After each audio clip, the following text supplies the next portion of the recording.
Diseminasi budaya positif di sekolah. Assalamualaikum warahmatullahi wabarakatuh. Shalom. Shalom Aleichem.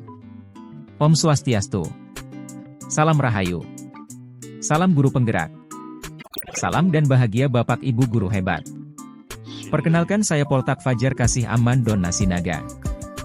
Calon guru penggerak Angkatan 8 dari SMA Negeri 1 Kembang Kabupaten Jepara. Dengan fasilitator Bapak Angga Pradana MPD. Dan pengajar praktik Ibu Fatikah Zamzam. Tugas Modul 1, 4 Budaya Positif dengan kegiatan mendiseminasikan budaya positif di sekolah.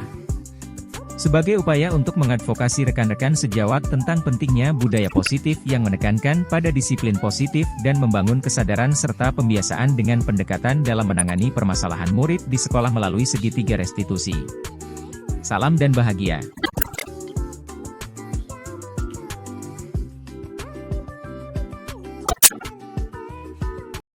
Ya, terima kasih Bapak Ibu, rekan-rekan semua dari guru. Pada saat ini kami akan mendiseminasikan tentang aksi nyata modul 1.4 tentang budaya positif. Ya, jadi di sini kita akan berbicara bagaimana kita nanti bisa punya pemahaman tentang bagaimana budaya positif ini bisa diterapkan di sekolah begitu. Jadi bagaimana nanti materinya ketika kita lihat sama-sama ya. Yang pertama, budaya positif. Ya, di sini nanti ada tentang disiplin positif dan kebajikan universal. Kemudian yang kedua adalah teori motivasi, penghargaan dan hukuman. Yang ketiga keyakinan kelas. Kemudian yang keempat kebutuhan dasar manusia dan dunia berkualitas. Yang kelima restitusi, nanti berhubungan dengan posisi kontrol ketika menangani pelanggaran ya.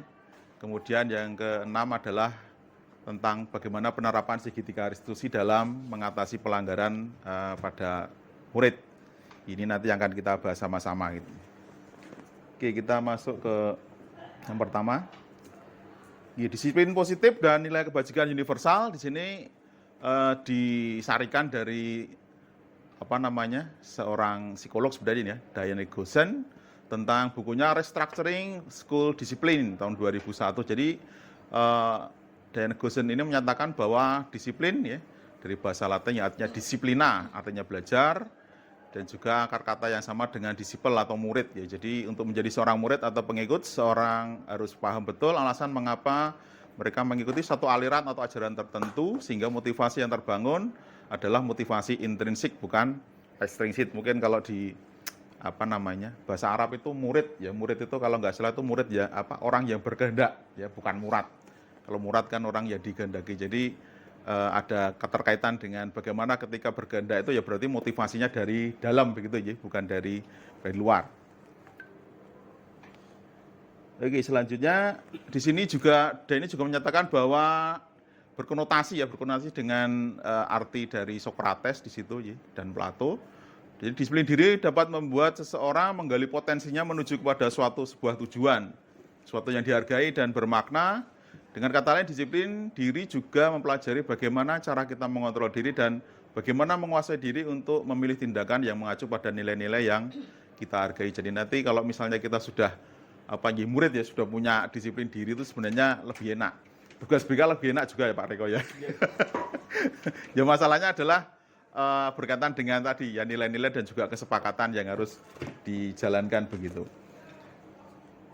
Oke, kemudian untuk selanjutnya ya dengan kata lain seorang yang memiliki disiplin diri berarti mereka bisa bertanggung jawab terhadap apa yang dilakukannya karena mereka berdasarkan tindakan pada nilai-nilai kebajikan universal. Ya, jadi sebagai pendidik tujuan kita adalah menciptakan anak-anak yang memiliki disiplin diri sehingga mereka bisa berperilaku dengan mengacu pada nilai-nilai kebajikan universal dan memiliki motivasi intrinsik bukan ekstrinsik. Jadi ketika seorang murid ya itu sudah punya pegangan dalam artian nilai-nilai yang disepakati adalah seperti ini ya berarti nanti dia akan melakukan tanggung jawabnya dengan baik begitu sehingga tidak orang duluh gitu ya. Artinya memang ada sebuah yang mendorong dari dalam untuk mereka bisa melakukan sesuatu itu mengacu pada nilai-nilai kebajikan tadi. Oke, ini berkaitan dengan disiplin positif ya dan nilai kebajikan universal. Jadi menurut Gajar Dewantara, ya pertanggungjawaban atau verantwoordelijkheid, ya itulah selalu menjadi sisihnya hak dan atau kewajiban dari seorang yang pegang kekuasaan atau pimpinan pada umumnya. Adapun artinya adalah orang tadi harus mempertanggungjawabkan dirinya serta tertibnya laku diri dari segala hak dan kewajibannya, disarikan dari tulisan Ki Hajar Dewantara. Jadi kalau misalnya istilahnya kita tahu tanggung jawab kita dan juga bagaimana kita harus bersikap, ya pasti kita akan bisa sesuai dengan nilai-nilai tadi begitu. Oke, ini berkaitan dengan nilai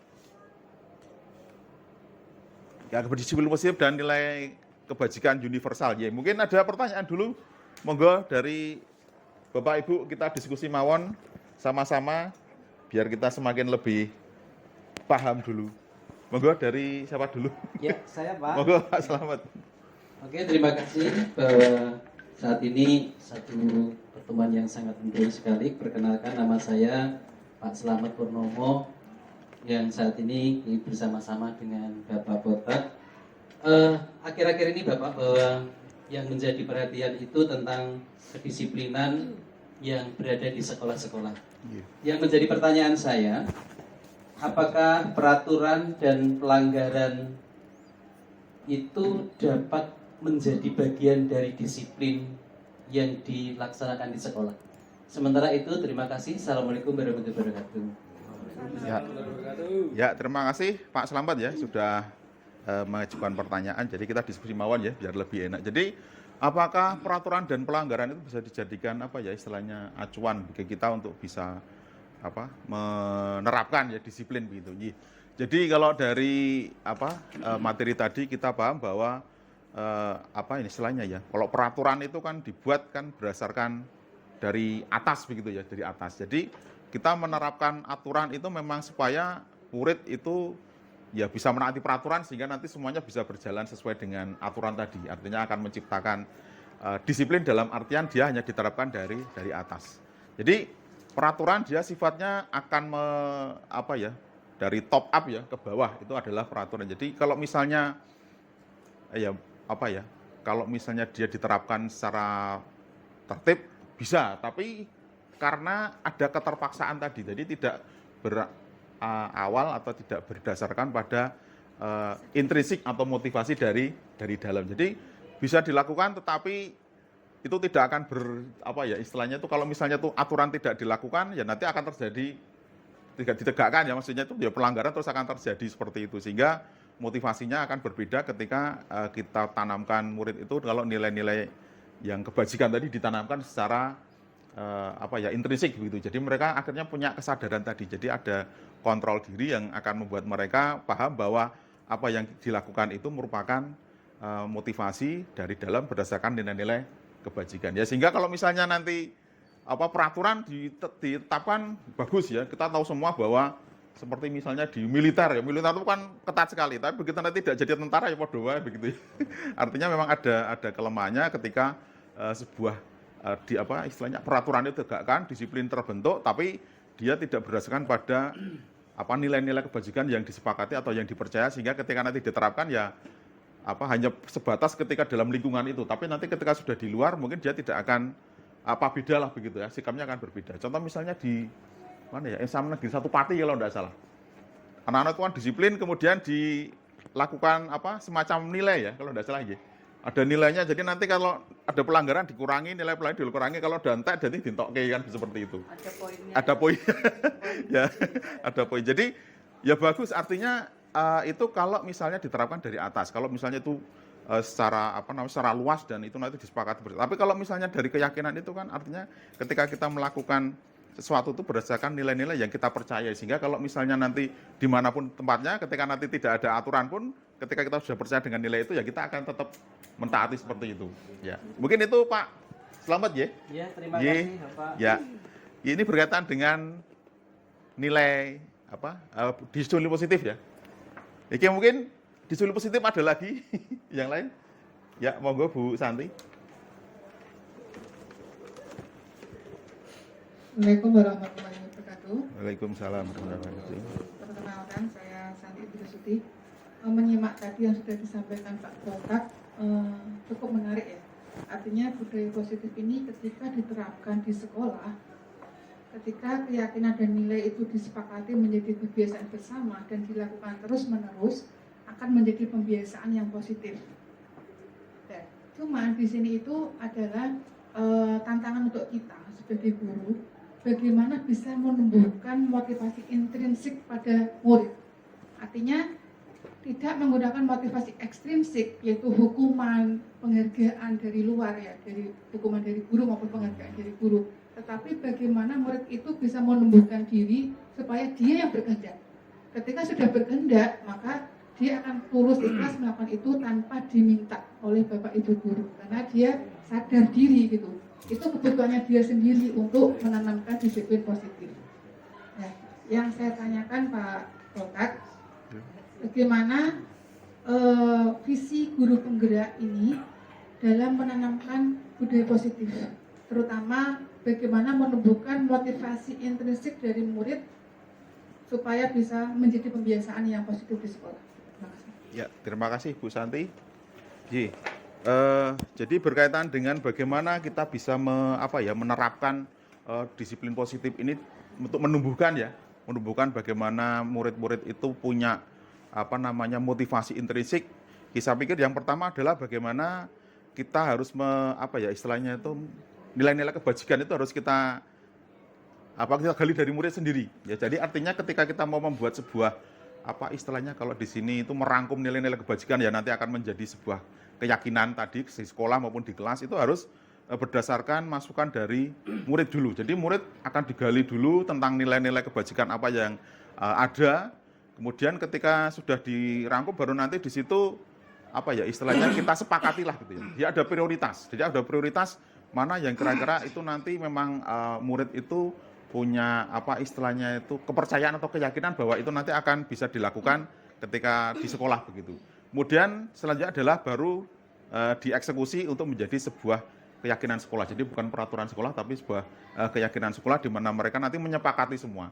Jadi kalau mereka nanti sudah sadar dengan apa yang nilai-nilai tadi yang sudah disepakati, ya harapannya nanti mereka akan tinggal diklarifikasi kalau misalnya terjadi sesuatu yang mungkin tadi ya pelanggaran atau misalnya mereka tidak mengingkari keyakinan tadi, ya tinggal nanti diklarifikasi untuk dilakukan pembenahan jadi atau perbaikan sehingga nanti ke depannya mereka ya tadi nanti penerapannya di segitiga restitusi ketika nanti mereka melakukan itu apa alasannya begitu.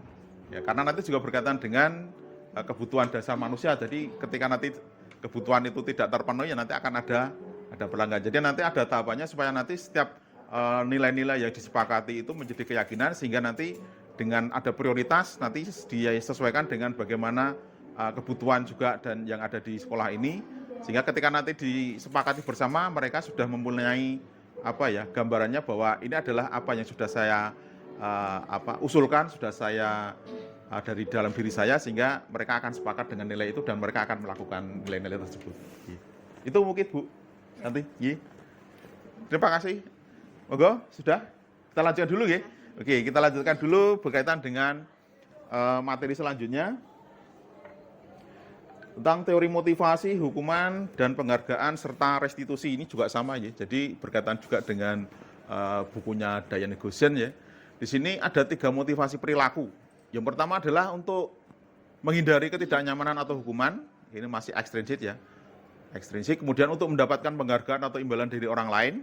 Kemudian yang ketiga adalah untuk menjadi orang yang mereka inginkan dan menghargai diri sendiri dengan nilai-nilai yang mereka percaya. Jadi motivasinya yang nomor 3 sudah intrinsik. Jadi ada 3 motivasi perilaku. Jadi misalnya kalau anak-anak itu melakukan sesuatu, tapi di situ karena dia takut dihukum misalnya, ya itu masih dari luar. Atau misalnya melakukan sesuatu karena mendapatkan hadiah, oke ini saya lakukan karena nanti saya mendapatkan hadiah. Jadi ternyata untuk reward and punishment itu ternyata kurang pas gitu untuk bisa diterapkan karena nanti akan menghasilkan ketergantungan. Jadi kalau misalnya nanti ini kok nggak ada hukumannya ya sudah tadi saya santai saja gitu. Atau misalnya tidak ada imbalan ya sudah tidak perlu gitu. Jadi semuanya berawal dari bagaimana motivasi seseorang itu untuk melakukan sesuatu dari dalam atau dari luar. Oke, jadi Hukuman dan konsekuensi merupakan tindakan terhadap suatu pelanggaran. Jadi pelanggaran terhadap suatu peraturan yang terjadi secara berulang-ulang ya wajib dikaji ulang, terutama dalam penindakan pelanggaran. Jadi kalau misalnya ada siswa yang tadi Pak Reko sebut ada terlambat terus ya itu berarti harus ada apa namanya sebuah upaya supaya itu dikonfirmasi dulu gitu. Mengapa terlambat terus begitu? Jadi ada istilahnya ketika kita untuk mengatasi lah seperti itu pasti mereka tuh punya alasan begitu. Jadi kenapa kok kamu terlambat terus? Atau misalnya kenapa kamu kok tidak masuk? Misalnya di sini kan banyak yang bolos tidak masuk sekolah gitu. Jadi dari rumah pamitnya berangkat tapi ternyata tidak sampai sekolah. Itu ternyata banyak sekali di sini kasus-kasus seperti itu. Berarti memang harus ada ya tadi istilahnya tindakan yang sifatnya itu bukan hukuman maupun penghargaan, tapi nanti ada yang namanya restitusi ya. Jadi nanti kita lihat selanjutnya gitu. Oke, mungkin ini berkaitan dengan tapi kita skip aja lah gitu. Ini restitusi dulu ya. Jadi restitusi adalah proses menciptakan kondisi bagi murid untuk memperbaiki kesalahan mereka sehingga mereka bisa kembali kepada kelompok mereka dengan karakter yang lebih kuat. Ini dari sama ya, tadi Dayan Gosen tahun 2004. Kemudian restitusi juga merupakan proses kolaboratif yang mengajarkan murid untuk mencari solusi dan untuk masalah mereka dan membantu murid berpikir tentang orang seperti apa yang mereka inginkan dan bagaimana mereka harus memperlakukan orang lain. Ya, jadi kalau misalnya seseorang itu melakukan suatu kesalahan itu ya tidak, ini kalau dari teori ini ya itu tidak boleh di judgement atau dihukum, tapi mereka harus dikondisikan supaya mereka paham dengan bahwa mereka itu salah ya. Kemudian juga bagaimana mereka diusahakan untuk bisa memperbaiki, kemudian juga agar mereka bisa kembali lagi ke kelompok mereka, kemudian karakternya itu lebih kuat. Jadi jangan sampai kemudian mereka justru kita punishment, kita hukum yang membuat mereka akhirnya justru malah ya down gitu ya, down, kemudian mereka juga mengasingkan diri dan akhirnya mereka menjadi ya identitas yang gagal sehingga tidak bisa kembali lagi ke kelompok mereka lagi gitu atau di dalam dengan kelompok komunitas mereka lagi. Jadi di sini jangan sampai itu terjadi, tapi kita bisa untuk mengajarkan murid untuk mencari solusi. Jadi ada masalah, mereka nanti yang akan mencari solusi mereka sendiri sehingga itu berdasarkan motivasi atau istilahnya itu ya kekarepannya mereka sendiri begitu ya. Jadi bagaimana kamu harus memperbaiki diri berkaitan dengan masalah yang telah kamu lakukan atau kesalahan yang sudah kamu lakukan. Jadi bukan kita yang menyelesaikan, tapi mereka sendiri yang menyelesaikan. Ya, jadi karena sifatnya kan istilahnya untuk memperbaiki diri ya. Jadi bukan dari kita. Kalau kita kan berarti ini tidak tidak masuk kelas misalnya, ya sudah kita hukum lari misalnya seperti itu ya. Jadi itu berdasarkan teori ini itu sesuatu yang tidak diperkenankan. Tapi bagaimana kita mengajarkan supaya murid itu memperbaiki kesalahan mereka dan mereka sadar bahwa apa yang mereka lakukan itu bertentangan dengan tadi nilai kebajikan dan keyakinan yang sudah disepakati tadi. Oke. Atau mungkin kita lihat dulu ya video ya. Ya, semoga bisa ini. Salam bahagia Ibu dan Bapak Guru. Selamat datang kembali di modul hukuman versus konsekuensi versus restitusi. Jika di materi sebelumnya kita sudah membahas mengenai hukuman, kali ini kita akan membahas tentang konsekuensi. Semoga setelah mempelajari materi ini, kita dapat lebih mengerti tentang konsep konsekuensi dan perbedaannya dengan hukuman.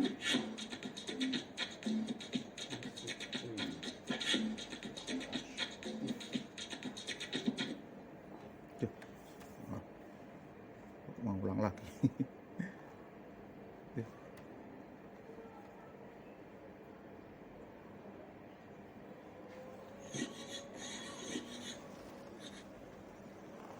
Salam bahagia Ibu dan Bapak Guru.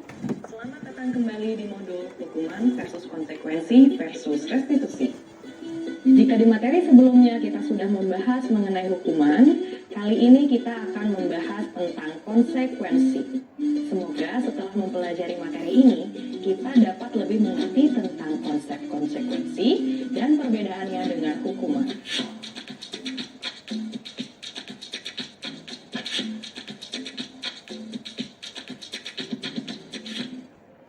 Pada saat kita sekolah dahulu, pernahkah ibu dan bapak guru mendapat konsekuensi?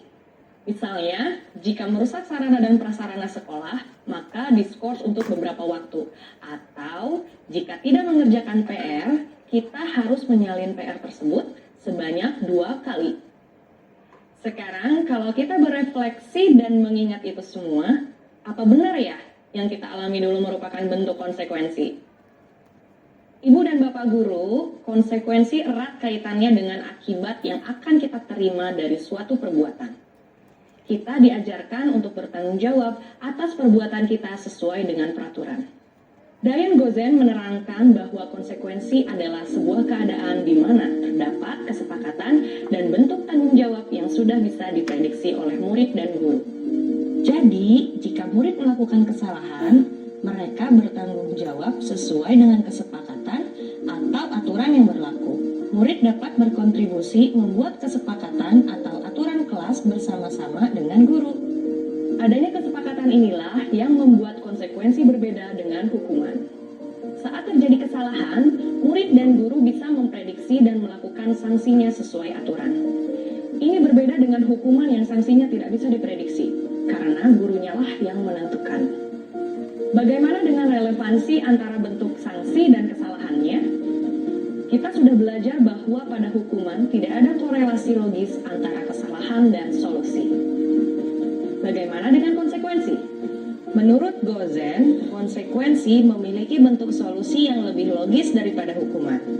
Ini karena mereka ikut menyepakati peraturannya. Dalam pelaksanaan konsekuensi, kita sebagai guru bertugas untuk memonitor, memantau tingkah laku murid. Jadi, posisi guru adalah mengontrol dan mengingatkan murid tentang kesepakatan di awal. Solusinya sendiri bisa datang dari murid sesuai aturan yang berlaku. Ini berbeda dengan pola hukuman, di mana posisi guru sebagai penghukum dan pembuat rasa bersalah. Sampai di sini, sepertinya kita sudah dapat melihat perbedaan konsep konsekuensi dan hukuman. Ibu bapak guru, mari kita lihat kedua ilustrasi di bawah ini. Yang manakah yang merupakan konsekuensi? Duh, haus nih. Anak-anak, selesai mengerjakan halaman 50, lanjutkan sampai halaman 56 ya. Baik, Pak. Ya, Haska, jadi basah kan nih tas aku. Sudah. Haska, ayo jika salah, apa yang harus dilakukan? Ayo minta maaf. Pada ilustrasi ini, saat Haska menumpahkan botolnya, siapakah yang memilihkan solusinya? Pak Santo atau Haska? Apakah Haska belajar untuk memperbaiki kesalahannya? Pak Santo lah yang memilihkan solusi untuk memperbaiki keadaannya, yaitu dengan minta maaf. Haska tidak dilibatkan, Haska semakin tidak mengerti akan kesalahannya. Ibu dan Bapak Guru, kira-kira ini bentuk konsekuensinya bukan ya? Ilustrasi satu ini bukan bentuk konsekuensi. Sepertinya, bagi Pak Santo, ucapan minta maaf adalah suatu bentuk konsekuensi. Tetapi, apakah itu menjamin bahwa Haska mengerti kesalahannya dan tidak mengulanginya lagi? Bisa jadi, minta maaf hanyalah sekedar ucapan tetapi tidak memperbaiki masalahnya. Tidak ada korelasi yang logis antara menumpahkan air dengan hanya minta maaf. Pagi Haska, mana masker kamu? Oh iya, maaf Pak, saya lupa pakai. Kamu tahu kan apa konsekuensinya jika tidak memakai masker? Ya Pak, belajar sendiri di perpustakaan. Baik, silahkan langsung ke perpustakaan. Pada ilustrasi 2 ini, Pak Santo mengajak Haska untuk mengingat kembali konsekuensi dan Haska menyebutkannya. Apakah ini sudah sesuai dengan bentuk konsekuensi? Sepertinya Haska dan Pak Santo sudah tahu peraturannya bersama. Jika tidak membawa masker, Haska sudah tahu konsekuensinya, yaitu belajar sendiri di perpustakaan. Dia sendirilah yang menyebutkan konsekuensinya. Di sini juga terlihat korelasi yang logis antara kesalahan dan sanksinya. Sepertinya pada ilustrasi kedua ini sudah lebih terlihat bahwa ini merupakan bentuk konsekuensi. Haska mendapatkan sanksi sesuai aturan. Pak Santo berada dalam posisi pemantau kesalahan murid dan mengingatkan bahwa setiap kesalahan mempunyai konsekuensi sesuai kesepakatan. Ibu dan Bapak guru sekalian, dengan melihat kedua ilustrasi di atas, kita sudah lebih mengerti akan bentuk konsekuensi. Apakah dari kedua solusi di atas ada yang membuat murid berhasil memperbaiki masalahnya? Jika konsekuensi dilakukan seperti dalam ilustrasi 2, kira-kira motivasi Haska untuk tidak mengulangi kesalahannya kembali apa ya? Apakah karena Haska memang sadar pentingnya masker? Atau karena dia takut dan malas belajar sendiri di perpustakaan? Lalu, di kedua ilustrasi di atas, tidak ada yang mengajak Haska untuk belajar memperbaiki kesalahannya. Kalau begitu, konsekuensi itu sama tidak ya dengan restitusi? Nanti kita bahas lagi di materi berikutnya. Ibu dan Bapak guru sekalian, sekian materi konsekuensi untuk kali ini. Sebelum kita benar-benar mengakhiri, yuk kita berefleksi sebentar. Silahkan diingat-ingat kembali satu bentuk tindakan konsekuensi yang sudah pernah Ibu dan Bapak guru lakukan. Apakah bentuk konsekuensi tersebut efektif untuk mendisiplinkan murid? Jika murid tidak mengulangi kembali kesalahannya di masa mendatang, kira-kira faktor apa ya yang mendasarinya? Intrinsik atau ekstrinsik? Selamat belajar. Salam bahagia Ibu dan Bapak guru hebat.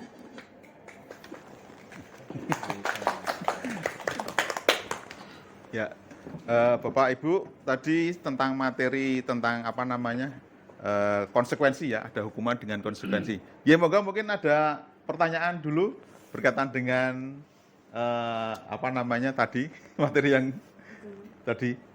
Monggo. Ya, monggo Mbak Titin ya. Assalamualaikum warahmatullahi wabarakatuh. Perkenalkan, nama saya Titin Aristianingsih. Yang di sini saya tanyakan itu apakah penghargaan dan hukuman nantinya itu cukup efektif dalam mendidik murid?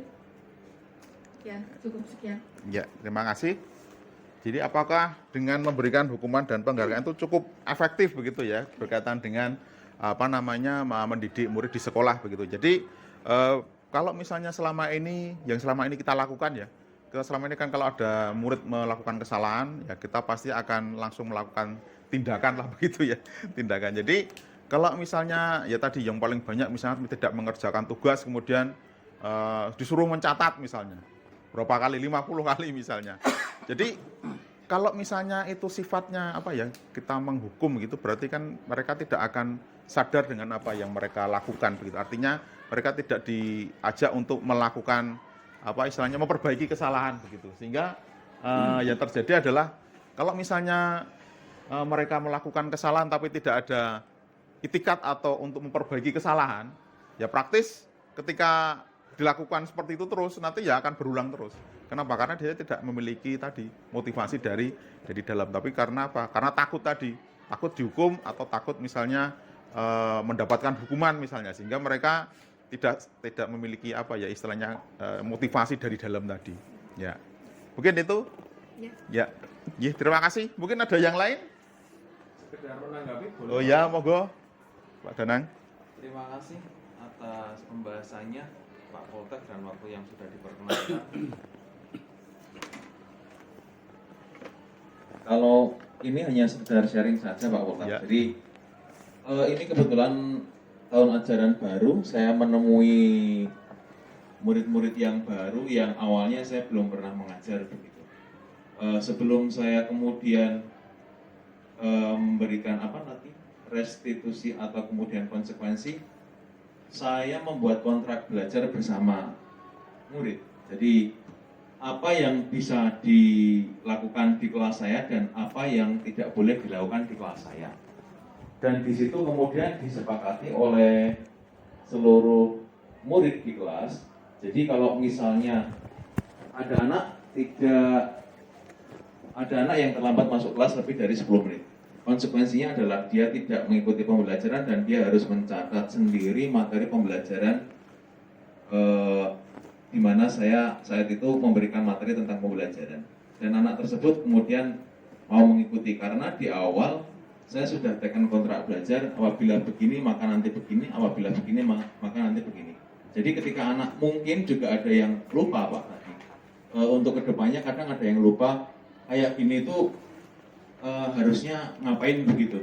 Jadi ada anak yang lupa kalau misalnya tadi keseringan tidak pakai masker kemudian harus ke perpustakaan. Kalau itu sudah terlalu sering atau mungkin semuanya sudah disiplin, kadang lupa. Kalau tidak pakai masker nanti apa ya hukumannya, begitu Pak Polta. Nah, itu salah satunya mungkin bisa mencatat itu secara bersama-sama di kelas sebelum kita memulai apa ya, atau ketika kita masih awal tahun ajaran begini. Jadi kemudian anak menyemangati bersama. Kemudian ketika nanti lupa karena sudah terlalu jarang itu ya, maaf kesalahan itu diadakan, ketika kok kemudian kesalahan itu dilakukan lagi nanti bisa membuka kembali. Oh kalau begini saya harus begini atau saya harus begitu. Mungkin itu saja kalau dari saya Pak sharingnya. Apakah itu masuk restitusi atau konsekuensi? Ini yang Pak Poltak mungkin bisa bimbing kami begitu. Terima kasih Pak Poltak. Ya, terima kasih Pak Danang atas sharingnya begitu ya. Jadi memang mungkin beberapa guru ya itu melakukan yang namanya kontrak belajar istilahnya di dalam kelas. Jadi setiap guru mapel misalnya punya cara sendiri ya begitu. Jadi misalnya kalau pelajaran misalnya sejarah misalnya, atau mungkin Mbak Evi PPKN misalnya punya kontrak misalnya nanti dalam setiap pelajaran saya misalnya nanti apa yang harus dilakukan, misalnya siswa harus tertib mengerjakan tugas misalnya, atau mengikuti pelajaran dengan baik, dengan duduk bagus misalnya, atau yang lainnya lah pokoknya yang berkaitan dengan sesuai dengan apa yang kita istilahnya kontrak-kontrakkan. Ya, artinya itu berasal dari kita ya sebagai pendidik atau sebagai guru untuk istilahnya itu mendisiplinkan lah istilahnya ya, mendisiplinkan di kelas sesuai dengan kita mapel kita masing-masing ya, kita masing-masing.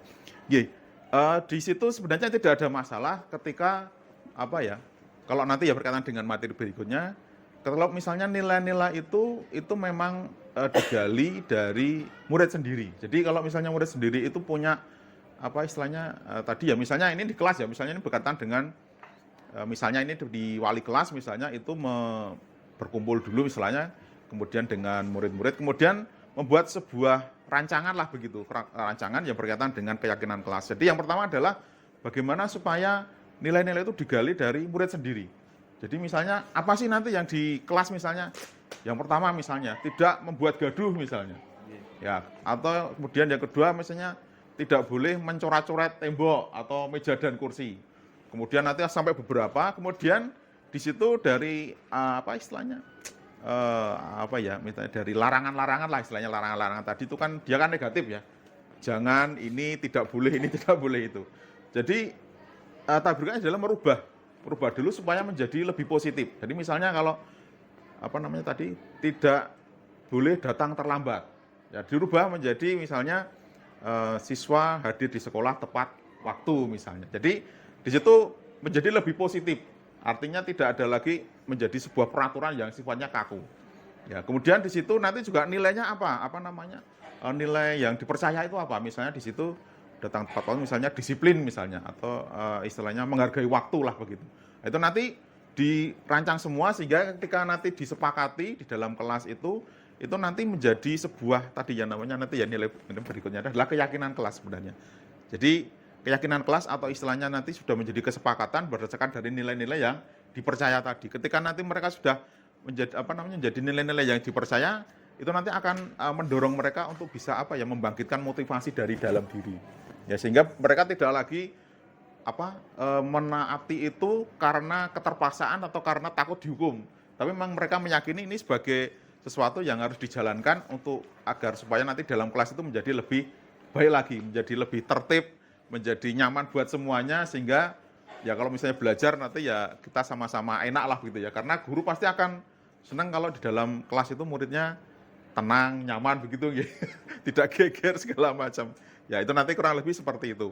Ya, jadi memang kontrak itu tidak masalah selama itu menjadi kesepakatan bersama dan itu tadi diyakini oleh sama-sama semua murid, dan murid juga merasa nyaman dengan apa yang kita lakukan. Tapi nanti akan lebih baik lagi kalau nanti bisa kita lakukan seperti ini. Cuman mungkin belum ini ya Bu ya. Kita belum ada ya, program untuk sampai ke sini gitu ya di sekolah kita. Ya nggak tahu lah nanti mungkin kalau kedepannya ada sebuah upaya untuk transformasi yang lebih nyata ya nanti kita ikuti sajalah begitu. Banyak yang ikut bisa. Ya jadi mungkin ini belum sampai skupnya lebih luas. Mungkin nanti kalau kepala sekolah sudah definitif nanti mungkin Mbak Evi mungkin nanti bisa memprogramkan Mbak nanti monggo nanti kan sama Cinita ya sama Cinita nanti tidak masalah. Nanti kalau misalnya Pak Fadli sudah definitif dan itu menjadi program di sekolah malah lebih bagus lagi.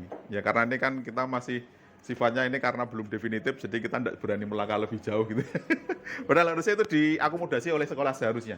Ya seharusnya diakomodasi oleh sekolah. Oke, jadi sampun ya Pak Danang ya. Ya, monggo kita lanjutkan ya untuk materinya. Sekarang berkaitan dengan keyakinan kelas. Ya, jadi keyakinan kelas nanti kaitannya dengan tadi yang disampaikan Pak Danang tadi. Jadi nilai-nilai kebajikan bahwa menekankan pada keyakinan seorang akan lebih memotivasi seseorang dari dalam. Seorang akan lebih tergerak dan bersemangat untuk menjalankan keyakinannya daripada hanya sekedar mengikuti serangkaian peraturan tertulis tanpa makna. Jadi peraturan itu bagus dalam artian sifatnya kalau misalnya itu semua bisa dilakukan, tapi menjadi masalah ketika itu dilanggar semua. Jadi lebih berat. Kenapa? Karena kita harus berhadapan dengan mengatasi permasalahan yang berkaitan dengan pelanggaran-pelanggaran itu. Dan itu pasti capek sekali BK itu. Apalagi di sekolah kita seperti kita tahu seperti itu. Oke, kemudian nilai-nilai kebajikan yang dapat menjadi landasan kita dalam membuat suatu keyakinan sekolah atau menentukan visi dan misi atau tujuan dari sebuah institusi atau sekolah. Nilai-nilai kebajikan apa yang terpenting bagi institusi tersebut agar dapat mencapai suatu tujuan yang mulai yang dicita-citakan. Jadi kalau setiap istilahnya sekolah itu memang harus merancang tadi. Jadi kalau sekarang ini kan visi kita kan masih lama ya. Nah, kalau katanya sih 4 tahun sekali harusnya dirubah menyesuaikan dengan perkembangan zaman. Tapi kita terus terang belum sampai ke sana. Artinya ketika nanti ada visi mungkin yang baru nanti ya, mungkin nggak tahu kalau sekolah Pak Fadli ini atau mungkin yang lainnya, itu nanti mungkin bisa bisa dilakukan supaya ada perubahan yang nanti sifatnya itu dia lebih mengakomodasi kekuatan dari dari sekolah yang kemudian nanti menjadi nilai-nilai yang itu dipercaya sehingga nanti menjadi sebuah menjadi tujuan lah gitu. Tujuan dari sekolah untuk bisa menciptakan sekolah yang lebih baik lah gitu. Yang kita yakini bahwa sebenarnya setiap yang kita inginkan itu pasti sekolah kita sekolah yang baik, betul ya? Ya pasti semua seperti itu. Kemarin yang waktu visi dengan Pak Reko itu dengan Pak Danang juga ya, orang Pak Slamet juga ada. Yaitu semuanya menginginkan sesuatu yang baik ya. Tidak ada yang menginginkan sekolah lagi ben rusak, tidak ada. Semuanya pasti menginginkan sesuatu yang baik untuk murid dan juga untuk pendidik juga, semuanya pasti sama. Jadi kalau nanti itu bisa kita lakukan ya nanti akan menjadi sebuah keyakinan tadi. Jadi nilai-nilai tadi menjadi keyakinan kelas bisa, atau nanti kalau dalam skupnya kelas ya, nanti kalau skupnya yang lebih luas ya nanti menjadi keyakinan sekolah begitu. Oke, kita lanjut ya. Oke, kemudian di sini tahapnya tadi Pak Danang ya. Jadi bagaimana menciptakan program kebajikan? Yang pertama adalah daftar kebajikan yang telah disusun bersama. Jadi apa saja di list begitu ya. Kemudian menentukan nilai-nilai kebajikan yang ingin dijadikan perhatian utama di sekolah. Ya, curah pendapat dalam kelompok. Jadi nanti ada eksplorasi apa yang menjadi keinginan atau nanti menjadi pendapat dari setiap warga sekolah itu nanti diajukan lah begitu. Kemudian disempurnakan ya beberapa daftar nilai kebajikan yang utama dan bahas kembali dalam kelompok utama, kemudian baru membuat posternya, baru program kebajikan dulu ya. Buat poster di media sosial atau mungkin di kelas atau di sekolah. Ini kalau tidak salah di Mayong ya. Mayong itu kan Bu Ngaripah itu kalau tidak salah di poster-poster sudah ada. Lihat sampah, ambil dan buang begitu sehingga lebih bersih lah begitu. Kalau tidak salah seperti itu. Mungkin yang lain saya belum melihat. Tapi yang saya lihat itu ada di Mayong itu ada seperti itu. Nah, kemudian ini tahapannya untuk pembentukan keyakinan sekolah atau kelas ya. Jadi keyakinan kelas itu bersifat lebih abstrak ya daripada peraturan yang lebih rinci dan konkret. Jadi kalau aturan kan dituliskan ya, kalau nanti di keyakinan itu mungkin dia tidak terlalu tapi yang sudah menjadi kesepakatan atau keyakinan nanti yang akan dipercaya oleh semua. Kemudian berupaya untuk pernyataan benda universal ya. Kemudian pernyataan keyakinan kelas senantiasa dibuat dalam bentuk positif ya. Jadi tidak ada lagi tidak boleh datang terlambat atau tidak boleh coret-coret tembok dan semacamnya, itu dihindari, tapi lebih kalimat yang positif. Kemudian keyakinan kelas hendaknya tidak terlalu banyak sehingga mudah diingat dan dipahami oleh semua warga kelas. Oleh sebab itu tadi kan ada prioritas ya, jadi tidak semuanya panjang tirik-tirik gitu. Jangan rinci gitu ya. Jadi lebih pada prioritas. Jadi nanti targetnya apa? Sesuai dengan misalnya visi ya nanti yang akan diterapkan misalnya. Kemudian keyakinan kelas sebaiknya sesuatu yang dapat diterapkan di lingkungan tersebut, jadi realistis. Kemudian semua warga kelas hendaknya ikut berkontribusi dalam pembuatan keyakinan kelas lewat kegiatan curah pendapat. Ya, jadi di sini kenapa harus melibatkan seluruh warga kelas atau sekolah misalnya ya? Karena mereka dengan berkontribusi itu mereka akan istilahnya itu ikut bertanggung jawab gitu ya. Misalnya disusul ke ini kok tidak melakukan, berarti kan apa yang dilakukan itu tidak bertanggung jawab. Jadi sebisa mungkin semua warga kelas atau sekolah itu dia berkontribusi, kemudian di situ nanti baru dibuat istilahnya dieksekusi ya menjadi keyakinan kelas atau keyakinan sekolah. Kemudian bersedia meninjau kembali keyakinan kelas dari waktu ke waktu, artinya ada refleksi. Jadi kalau misalnya ini belum pas, berarti nanti ada refleksi, ada perbaikan. Jadi tidak bersifat kaku, tapi nanti menyesuaikan dengan kondisi dan juga istilahnya situasi yang ada di sekolah tersebut.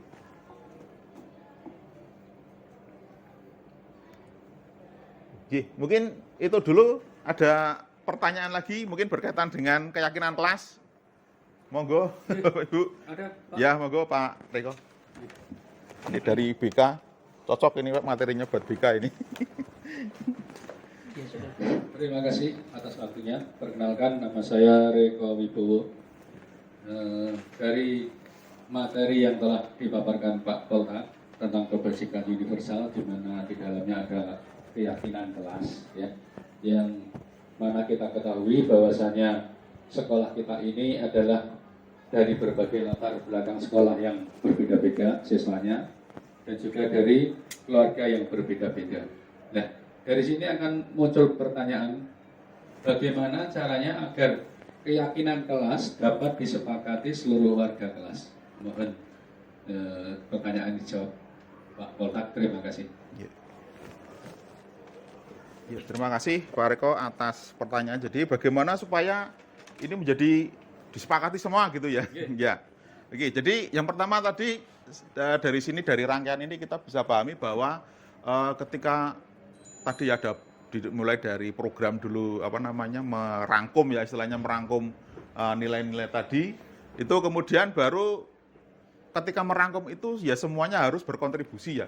Berkontribusi dalam artian mencurahkan pendapat supaya ketika nanti dilakukan itu mereka betul-betul paham bahwa apa yang diusulkan itu ya dari mereka sendiri begitu. Kemudian yang kedua adalah setelah dilakukan tadi ya curah pendapat, baru kemudian nanti diprioritaskan saja. Ya, diprioritaskan yang lebih realistis dan sesuai dengan istilahnya itu ya kondisi lah yang ada di kelas atau di sekolah tersebut. Jadi bukan yang bersifat kaku dan dia harus istilahnya itu terlalu banyak lah begitu. Kalau terlalu banyak saya pikir nanti malah bingung ini sih harus disepakati, tapi memang berdasarkan kebutuhan. Sehingga kalau kebutuhan itu kan pasti mereka akan istilahnya itu paham bahwa ini yang saya butuhkan, dan itu akhirnya mereka dengan nilai-nilai yang diyakini tadi mereka pasti akan lebih istilahnya itu ya enteng lah begitu ya, enteng untuk melakukan. Jadi dengan begitu diharapkan nanti ketika dieksekusi menjadi keyakinan itu mereka betul-betul sudah paham dengan apa yang mereka ajukan atau mereka pendapat yang mereka sampaikan itu. Ketika nanti sudah diajukan dan mereka menyepakati ya sudah, berarti nanti itu akan menjadi sebuah keyakinan yang kedepannya diharapkan nanti setiap murid itu bisa ya melakukanlah begitu ya, melakukan apa yang menjadi keyakinan mereka, dan itu motivasinya dari dalam bukan dari luar begitu. Nggih. Nggih. Ngoten ya Pak Riko, monggo ada lagi sharing mungkin. Dadah. Kalau dadah kita lanjutkan dulu ya. Ya, kita lanjutkan. materi berikutnya berkaitan dengan kebutuhan dasar manusia dan dunia berkualitas. Ini ada kasus-kasus ya. Contoh kasus ini misalnya ada Ibu Ambar ya, guru wali kelas 2A di SD Pelita Hati sedang bingung menghadapi ulah salah satu muridnya di kelas, namanya Doni. Beberapa anak di kelas 2A telah datang padanya dan mengeluhkan Doni yang seringkali meminta bekal makan siang mereka dengan paksa. Jika Anda menghadapi situasi seperti Ibu Ambar, apa yang akan Anda lakukan? Menurut Anda kira-kira apa alasan Doni melakukan hal itu? Mungkin ada yang mau jawab atau mau berpendapat? Silakan. Monggo. Jadi apa yang Anda lakukan misalnya ya? Yang pertama Anda lakukan ketika ada kasus seperti itu. Misalnya, oh ya monggo. Bu Titin. Terima kasih Pak. Kalau mungkin saya menjadi Bu Ambar, pertama yang saya lakukan itu saya mencari latar belakang Doni. Oh gitu ya. Mencari latar belakang anak itu kira-kira ada apa dengan anak ini, gitu. Mencari tahu gimana keluarganya, kok sampai kan di situ bekal yang diminta anak itu tadi. Terus yang kedua, alasan apa Doni melakukan hal itu gitu? oh ya. Karena ya itu mencari itu kira-kira. Ya, oh ya. Oke, itu. ya. Monggo Bu Santi ditambahkan. Nah baik Pak, tadi sudah diungkapkan Bu Titin. Motivasi apa penyebab Doni melakukan itu? Saya berpendapat memang karena ada kebutuhan dasar Doni yang tidak terpenuhi, yaitu dibawakan bekal, mungkin karena lapar ya Pak. Sedangkan orang tuanya mungkin ibunya sibuk bekerja atau apa. Dan solusinya untuk mengatasi hal ini itu iya. Kan Ibu Ambar bisa ini ya, saling minta latar belakang, kemudian kalau sudah ada solusi misalnya kok tadi punya terlalu sibuk, mungkin bisa sharing dengan ibunya Doni ya, karena kasihan juga kalau lapar. Anak kelas 2 SD kadang jajan juga nggak higienis jajannya. Mungkin itu Pak. Ya, terima kasih atas masukan jawabannya ya. Jadi Bu Titin tadi menyatakan bahwa harus dicari dulu latar belakangnya. Mengapa Doni melakukan itu? Apakah memang keluarganya itu tidak memberikan sarapan ya atau seperti apa begitu? Itu humanis. Ini ternyata ada kasus juga kemarin dari teman di SMA Jepara Bu Sulistianti itu. Itu dia juga punya kasus yang sama. Ya, jadi waktu itu ada murid yang dia tidak mengikuti pelajaran tuh hanya tiduran gitu. Hanya tiduran gelentrok lah begitu. Ketika itu waktu itu dia kan PGP juga ya barengan dengan angkatan Ibu Santi. Dia tanyakan ternyata memang anak itu tidak sarapan dari pagi begitu. Jadi ketika sudah siang ya berarti kan lapar begitu. Jadi akhirnya dia tidak bisa konsentrasi. Akhirnya dengan alasan seperti itu Bu Sulis ini punya inisiatif ya sudah dia punya uang kemudian dia kasih supaya dia makan dulu lah begitu. Jadi ketika jam pelajaran dia supaya tidak lapar. Jadi dia disarankan sama. Jadi kalau bisa ya ternyata itu kasusnya itu dia tidak sama orang tuanya ternyata. Dia sama siapa ya, hanya sama kakaknya atau banyak saya lupa. Jadi yang jelas tidak ada orang tua yang mendampingi sehingga kasusnya sama seperti itu tidak ya tadi ada kebutuhan dasar yang tidak terpenuhi. Jadi inilah yang menjadi dasar istilahnya kalau ketika ada hal yang dilakukan itu pasti ada alasannya begitu ya, termasuk tadi itu. Ini nanti bisa ini Pak, hukuman menjadi konsekuensi itu guru harus tahu latar belakangnya dulu mungkin ya. Nanti misalnya tidak asal, misalnya kalau anak kok sering tidur di kelas itu latar belakangnya apa itu nanti kita baru cari solusi seperti itu. Nanti kita bahas di restitusi. Ini berkaitan dengan kebutuhan dasar ya.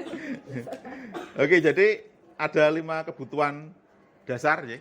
Yang pertama adalah kebutuhan dasar untuk bertahan hidup atau survival, kemudian cinta dan kasih sayang ya, love and belonging, kemudian kebebasan freedom, kesenangan fun, kemudian kekuasaan atau power. Jadi kebutuhan untuk bertahan hidup dengan istilah fisiologis tadi, yang pertama tadi anak lapar tadi ya. Termasuk mungkin tidur. Kita sering menemui Anak kita tuh tidur di kelas, itu saya biarkan aja lah, yang ngantuk ya saya biarkan. Ya karena apa namanya, mungkin nanti lo udah bangun banget.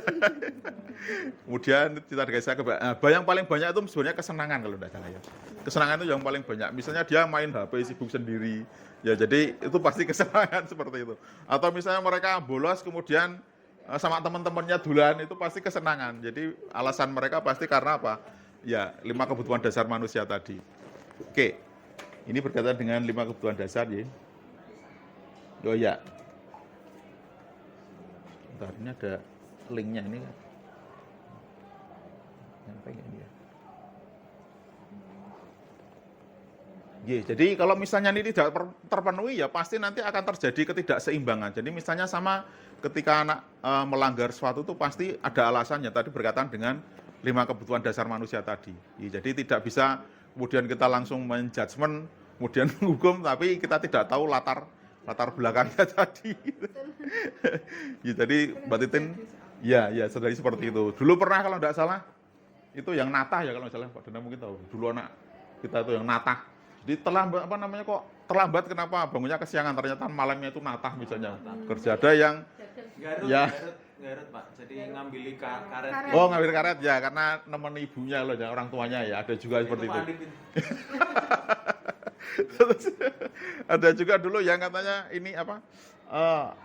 Ikut jualan sate malam ikut jualan sate sehingga ya itu juga ada seperti itu. Jadi ya kita tidak bisa menyalahkan seperti itu.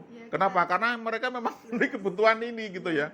Ya misalnya kalau apa namanya tadi seperti dodol sate ya karena memang kita butuh sangu gitu ya. Butuh sangu karena orang tua tidak bisa memenuhi sehingga mereka mau tidak mau ya harus bertahan hidup. Termasuk Pak Adib dulu kalau tidak salah nyari apa? Ular ya. SMP-nya cuma nyari ular. Ya nyari ular sama apa itu bus pokoknya nyari itulah buat dijual kemudian untuk buat sangu. Jadi sama 5 kebutuhan dasar. Ya. Gede-gede. Ya mungkin berkaitan dengan kebutuhan dasar. Ada masukan? Ada pertanyaan monggo? Ya, monggo. Perkenalkan. Nyampe nggak Pak? Nyampe. Ya, amin. Perkenalkan, saya Buji ya. Saya mau bertanya tentang kebutuhan dasar ini Pak. Apakah dalam memenuhi kebutuhan dasar, setiap manusia dapat menjamin keteraturannya? Ya, terima kasih. Ya, apakah dengan terpenuhnya 5 kebutuhan ini akan menjamin keteraturan? Ya, harapannya seperti itu ya. Harapannya ketika semua ini kan semacam apa ya? Antara keseimbangan ya, hukum keseimbangan. Jadi kalau misalnya semuanya itu bisa dipenuhi praktis, ya murid-murid itu akan apa ya? Aman nyaman aja begitu ya, aman dan nyaman saja. Jadi pasti tidak akan aneh-aneh lah begitu. Kenapa? Karena memang mereka sudah ada semua begitu. Ya, jadi kalau misalnya ini yang kemarin yang tadi Pak Reko bilang ada Arya tadi ya. Arya itu kan nakal sekali. Bahkan cenderung kekerasan, bullying dan segala macam. Ternyata memang orang tuanya bercerai begitu. Jadi pasti ada salah satu mungkin kurang cinta dan kasih sayang. Ya, itu lebih caranya memenuhi lah. Kalau dari kita kan kita juga sudah berusaha merangkul tapi ternyata memang anaknya pergaulannya sudah terlalu luas ya. Jadi ya kesulitan. Ya, jadi nggak tahu nanti dari BK ambil keputusan seperti apa. Monggo Pak Reko. Ya jadi kita sudah berusaha lah kita merangkul ya. Oke, kita lanjutkan dulu. Oh ya monggo. Bu Evi. Itu berarti menambah aja Pak. Oh ya monggo nambah aja monggo. Assalamualaikum warahmatullahi wabarakatuh. Waalaikumsalam. Berarti terkait dengan kebutuhan dasar itu kan terkait dengan siswa nih Pak. Iya. Nah, itu berarti kita sebagai seorang guru itu harus melakukan ataupun melaksanakan kerjasama dengan orang tua siswa. Kita harus mengetahui semua latar belakangnya. Sementara dari satu guru itu kan kita apakah harus memahami semua siswa itu satu persatu, sementara kan 1 banding berapa ribu kayak gitu Pak. Iya. Itu kan berarti setidaknya harus ada peran utama dari keluarga untuk memenuhi kebutuhan dasar itu atau pripun Pak? Oh ya, matur nuwun, Evi. Jadi kalau misalnya kebutuhan dasar itu kan ada 5, kemudian murid kita kan banyak sekali. Perbandingannya bagaimana kita harus ngatasi seperti itu. Jadi ini kan tidak semua, artinya tidak semua siswa itu kan yang apa istilahnya bermasalah begitu ya. Ya pasti, tapi pasti ada gitu. Artinya siswa atau murid itu yang tidak terpenuhi hal itu ya. Kita hanya fokus saja ke mereka saja yang bermasalah gitu. Jadi tetap yang tidak bermasalah ya tetap kita perhatikan. Iya, tetap sama ya. Statusnya Ya. tidak lebih. Prioritas kita ya yang tadi ya tidak. Jadi tadi yang kekurangan tadi. Jadi memang tugas kita berat Bapak Ibu ya. Terutama berkaitan dengan karena kita berhubungan dengan murid itu memang apa ya kita harus pintar-pintar lah begitu bagaimana caranya supaya mereka itu bisa teropeni lah begitu. Oke, matur nuwun. Kita lanjut ya. Ya, kita lanjut berkaitan dengan restitusi ya, 5 posisi kontrol. Jadi ini ada pertanyaan lagi ya. Tina dan Nana masuk ya dipanggil ke ruangan Ibu Dewi Kepala Sekolah SMA Makmur. Ibu Dewi baru saja mendapatkan pengaduan dari Bunda Tisa bahwa Hana menggunakan kata-kata kasar dan merendah-rendahkan Tisa di media sosial. Bila Anda adalah seorang kepala sekolah, penerapan disiplin apa yang akan dilakukan terhadap kasus Hana dan kasus Anto. Jadi ini berkaitan dengan apa namanya di media sosialnya. Jadi ya bullying ya bullying. Jadi ini paling banyak kalau udah paling banyak ini kenapa? Karena sekarang eranya medsos ya sehingga pasti akan lebih mudah sekali ya mengakses begitu sehingga kasus seperti ini banyak sekali di media sosial ya. Nanti kita akan lihat bagaimana cara kita mengatasinya gitu. Oke. Ini ada posisi yang pertama adalah posisi penghukum. Jadi seorang penghukum ini bisa menggunakan hukuman fisik maupun verbal ya. Orang yang menjalankan posisi penghukum senantiasa mengatakan bahwa sekolah merupakan sistem atau alat yang dapat menekan murid-murid lebih dalam lagi. Contohnya misalnya ini ya.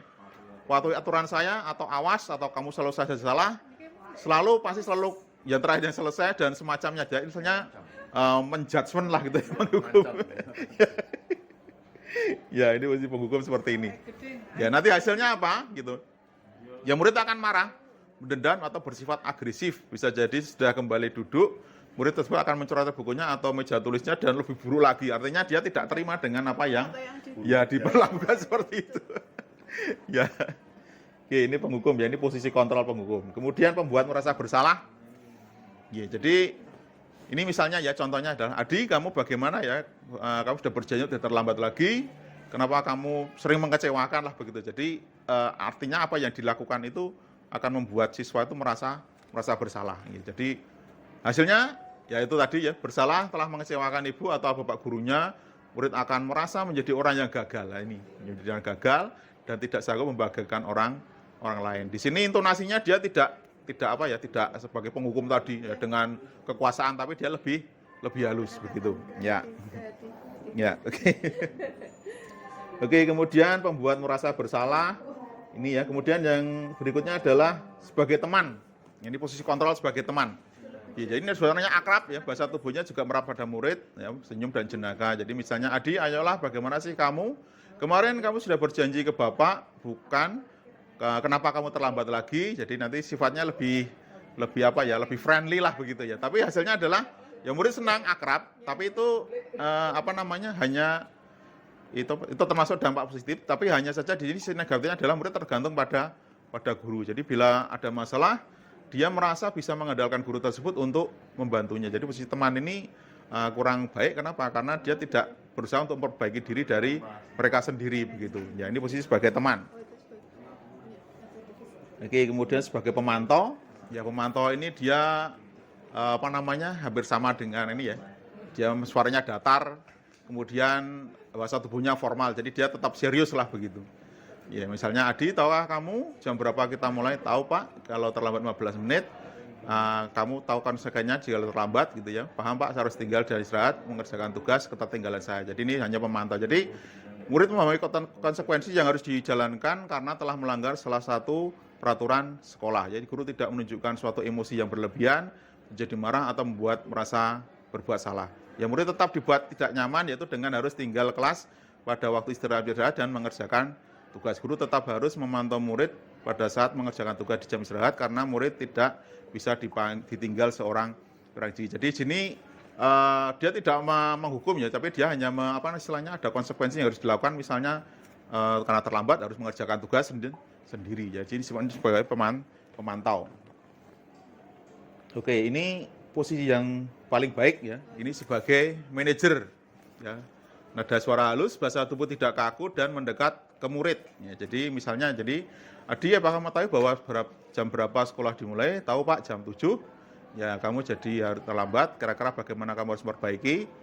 Ya saya bisa menanyakan ke teman saya Pak untuk mengerjakan tugas yang tertinggal dan seterusnya. Jadi di sini dia berusaha untuk guru itu menanyakan kepada murid itu untuk memperbaiki diri mereka sendiri. Jadi tidak mempersalahkan, tapi dia harus memperbaiki kesalahan tersebut dengan cara murid itu sendiri. Jadi dia sifatnya sebagai manajer itu dia istilahnya itu lebih tepat lah begitu ya, sebagai posisi kontrolnya begitu. Oke, di sini ya pada posisi manajer, suara guru sebaiknya tulus, tidak perlu marah, tidak perlu meninggikan suara, apalagi menunjuk-nunjuk murid ya, apalagi berkacak pinggang gitu. Ya. Jadi tetap menempatkan diri sebagai teman murid. Fokus ada pada murid, bukan untuk bagian guru atau orang tua. Murid sudah mengetahui adanya suatu masalah dan suatu perlu terjadi. Bila guru mengambil posisi pemantau, guru akan melihat apa konsekuensinya, apa peraturannya. Namun pada posisi manajer, guru akan mengembalikan tanggung jawab pada murid dan mencari jalan keluar permasalahannya tentu dengan bimbingan guru. Jadi di posisi manajernya adalah posisi yang paling pas begitu ya, paling efektif. Oke, kita lanjut ya, ada materi terakhir tentang segitiga restitusi. Ini cara menyelesaikan masalah untuk segitiga restitusi ya. Jadi ada tahapannya, ada 3. Yang pertama adalah menstabilkan identitas, memvalidasi tindakan salah, kemudian menanyakan keyakinan. Jadi ini tahapannya, kita lihat di sini prakteknya ya. Nah.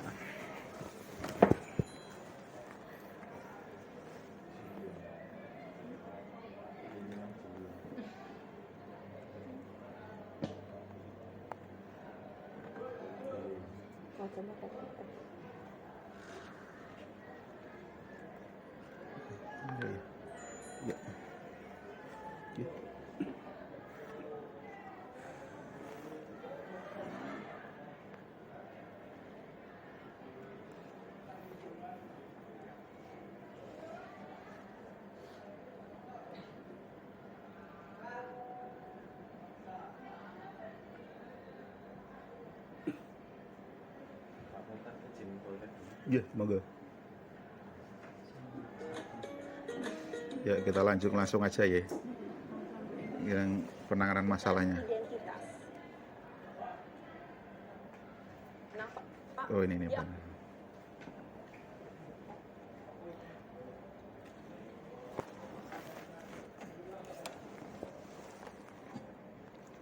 Siang, Sarah. Siang, Pak. Sudah lama nggak ketemu Sarah? Kenapa hari ini ada di sini? Kesel, Pak. Kesel banget. Masa aku dikatain tukang fitnah, Pak? Ya aku marah lah. Aku balik ngatain Eka di depan kelas. Kesel banget. Oh, begitu. Ya pasti kamu marah dan kesal. Bapak juga akan marah apabila ada yang menuduh Bapak. Ya, ini tahapan menstabilkan identitas ya. Jadi yang tahapan yang pertama ini. Pada saat itu, kamu mau melakukan apa? Ya saya langsung ngatain Eka lah, Pak. Kesel banget. Saya bentak-bentak dia depan teman-teman lain. Oh, begitu. Pasti kamu melakukan seperti itu karena suatu alasan tertentu, bukan? Iyalah, masa saya diam saja, Pak? Ya saya bela diri lah. Masa saya dituduh tukang fitnah? Ya, wajar lah. Mempertahankan harga diri itu sesuatu yang penting buat kamu. Untung kamu tidak bertindak lebih gegabah lagi. Hanya membentak-bentak. Iya, Pak. Untung saya masih bersabar dan hanya membentak saja. Sudah gemes padahal. Saya pasti bela diri lah. Ya, pasti ya. Tapi kamu memilih untuk tetap bertahan dan bersabar. Kamu memilih untuk tidak berbuat lebih parah lagi, bukan? Iya.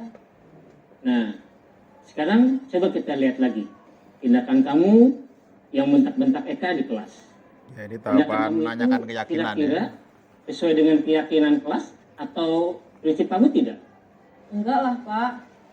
Capek, Pak, jadi pemarah. Jadi, keyakinan atau prinsip mana yang kurang sesuai dengan keinginan kamu? Ya, saya sebenarnya sangat menghargai orang lain. Mungkin saat itu saya menjadi emosi, jadi tidak menunjukkan sikap itu. Kamu meyakini tidak menghargai orang lain itu penting buat kamu. Yakinlah, Pak. Iya, setuju. Kita harus saling menghargai.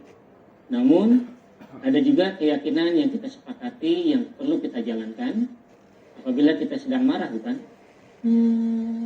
Ya, saya bisa lebih proaktif, mulai dengan diri sendiri. Saya bisa jadi lebih bersabar, mengambil waktu jeda untuk berpikir mau apa selanjutnya. Kira-kira kamu bersedia memperbaiki masalah ini tidak? Bersedia, Pak. Kalau kamu memperbaiki masalah ini, kamu akan menjadi orang seperti apa? Saya akan menjadi orang yang bertanggung jawab kali ya, Pak. Dan senantiasa proaktif. Iya, menurut kamu bagaimana rasanya menjadi orang seperti itu? Ya nyaman lah, bangga bisa bersabar dan menahan diri. Baiklah kalau begitu. Yuk kita pikirkan bagaimana memperbaiki masalah ini.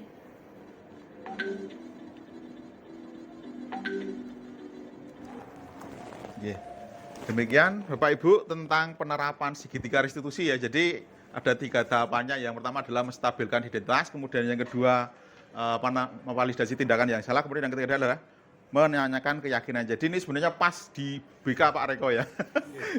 Tapi ya semua kita harus belajar Bapak Ibu, ya belajar untuk menghadapi anak dengan penerapan segitiga restitusi itu. Kira-kira sudah cukup nggih? Sudah cukup? Nggih, matur nuwun, terima kasih atas kesediaan panjenengan untuk hadir dalam diskusi ini. Nggih, terima kasih. Selamat siang. Waalaikumsalam warahmatullahi wabarakatuh.